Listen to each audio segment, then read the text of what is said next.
Pernah nggak sih pas lagi debat rasanya tuh kayak mentok, nggak ada jalan keluar sama sekali? Nah ternyata di bahasa kita sendiri, bahasa Indonesia, ada loh satu ungkapan simpel yang bisa jadi kunci buat mengubah konflik jadi diskusi yang jauh lebih produktif. Yuk kita kupas bareng-bareng. Pasti pernah kan ngalamin ini? Mau sama teman, keluarga, atau rekan kerja, kita semua pasti pernah ada di posisi ini. Di satu sisi, pengen jujur sama pendapat kita, tapi di sisi lain, ada rasa takut ngerusak hubungan. Nah, pertanyaannya, ada nggak sih cara yang lebih elegan, cara yang lebih baik buat nggak setuju sama orang lain? Jawabannya mungkin aja tersembunyi di dua kata yang sederhana banget ini, berbeda pendapat.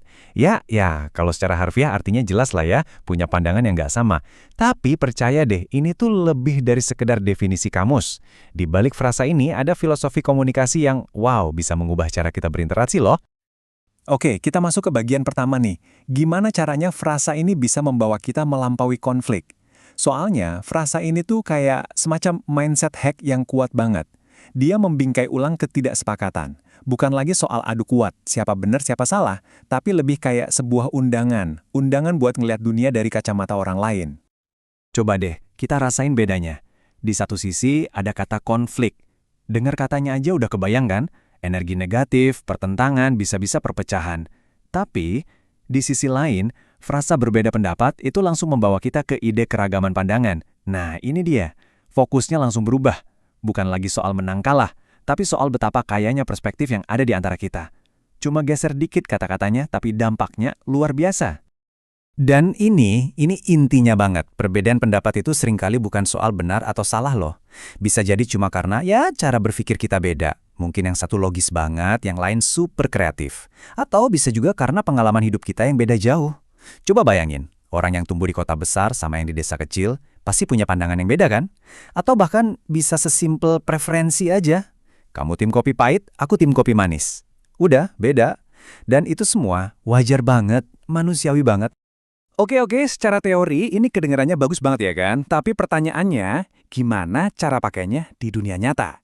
Nah, ini dia bagian serunya. Disinilah frasa berbeda pendapat ini berubah dari sekedar konsep keren jadi alat praktis buat membangun diskusi yang sehat. Coba bayangin deh situasinya. Pas lagi panas-panasnya diskusi, terus ada yang bilang, oke, kita boleh kok berbeda pendapat soal ini. Rasanya tuh kayak ada yang neken tombol pause gede banget di potensi konflik. Frasa ini kayak sulap, dia menormalkan ketidaksepakatan. Seolah-olah ngasih sinyal aman, pendapat lo diterima di sini. Walaupun beda, lo nggak akan dihakimi kok. Dan semua kekuatan itu datangnya cuma dari satu hal. Apa itu? Kemauan untuk mengakui kalau perbedaan itu ada dan itu wajar. Cuma dengan satu frasa sederhana ini, api perdebatan yang tadinya udah mau berkobar gede bisa langsung diredam, jadi sekedar percikan-percikan ide yang malah membangun. Cuma satu langkah kecil, tapi bisa langsung mengubah arah pembicaraan. Keren banget kan?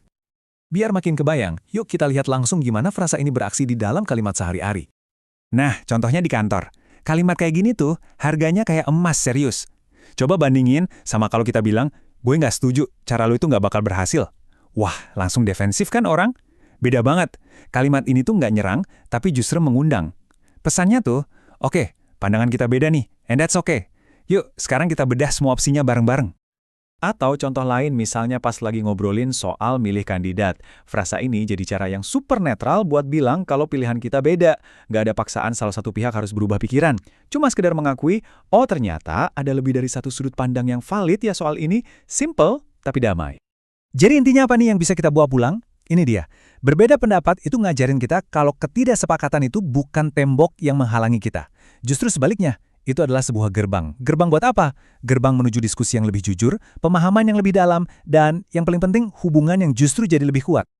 Nah, sebagai penutup, saya mau ninggalin satu pertanyaan buat Anda renungkan. Gimana kalau lain kali kita ketemu sama orang yang beda pendapat, kita coba ubah cara pandang kita? Jangan lihat itu sebagai ancaman, tapi sebagai sebuah kesempatan. Kesempatan buat belajar hal baru, kesempatan buat memperluas wawasan kita. Dan yang terpenting, kesempatan buat nyambung sama orang lain di level yang lebih dalam.